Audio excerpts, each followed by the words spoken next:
Hey, Dodger fans, on this edition of the 3 Up, 3 Down podcast, we're going to talk about why the Dodgers can still win without Clayton Kershaw and Mookie Betts, how the bullpen hinges on Corey Knebel come October, and Cody Bellinger heating back up at the plate.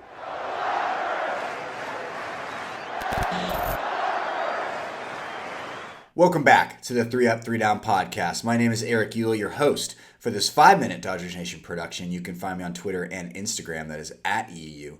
I'm recording this Thursday evening. The Dodgers dropped the third and final game against the Philadelphia Phillies on the East Coast, but did take 2 of 3, meaning they beat a team above 500, meaning they played some good, solid, sound baseball in a series they had to win. That's what they need to start doing, is win every series, start sweeping those bad teams like the Rockies and the Diamondbacks. They'll start a set with the Mets on Friday to finish the East Coast swing. Sunday's game will be on Sunday Night Baseball, which you love to see. But what you don't love to see is one of your superstars, Mookie Betts, laying back on the IL with that bad hip. That news came down on Wednesday. He joins Clayton Kershaw, fellow superstar, on the IL, and not looking like he's going to come back anytime soon. And don't get me wrong, the Dodgers need those guys to win, to go back-to-back. But I think with how much talent the Dodgers have, it's not over. Don't completely write them off for the division. It's going to be very difficult. This Giants team has been incredible, historically good. I think the winning percentage is like the Giants' best since like 1913 or something.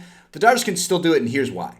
How much talent they still have, even when you're missing Betts, even when you're missing Clayton Kershaw. You still have Trea Turner, absolute stud. You still have Corey Seager, who's not really even up to speed yet. You have Cody Bellinger, a former MVP. He looks like he came back to life. He's starting to hit bombs again. I know he's striking out a lot, but hey, you can't have your cake and eat it too. At least he's getting hits and hitting bombs again.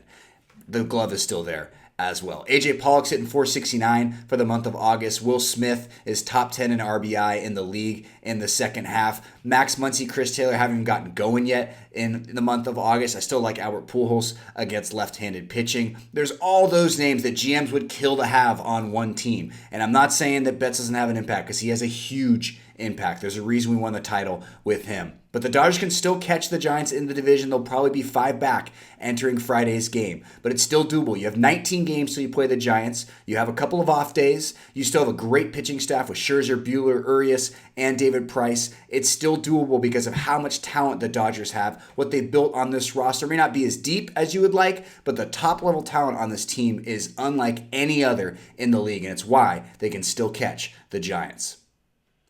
We all know a lot of playoff games are won and lost with the bullpen. That's why a healthy Corey Knebel gives the Dodgers a second high-leverage guy you can trust in almost any situation in the playoffs. Look, Knebel brings a .90 ERA in 10 innings pitched, and maybe I'm biased because a lot of those innings were against the Dodgers in 2018. But it's really him and Blake Trinan, so you got 2 relievers, maybe 2.5 if you count the good half of Kenley Jansen. But you go up and down the list of the rest of the dudes. You got the kids like Mitch White, absolutely don't trust. Usita, hell no. If I'm up a run in the 8th inning with 2 on, I'm definitely not bringing Garrett Clevenger in the playoffs in like a game 3. That's just not happening. You move to the maybe pile like Danny Duffy. Look, a lefty, guy who started the majority of his career. Maybe he is a great option out of the bullpen, but we don't know yet. Brusdar Graterol, love the slider, love the velocity. He's really worked on that slider, but he's a Fernando Tatis home run away from being a modern-day Pedro Baez for this team. And Phil Bickford, love Phil Bickford. We all know that. But he's never done it in the playoffs. So we just went through the entire list of Dodgers relievers. And yeah, I don't trust Joe Kelly, and I don't trust Victor Gonzalez this year with no stickies. So that's why I think the Dodgers bullpen in the playoffs is going to hinge on Corey Knebel's success or failure.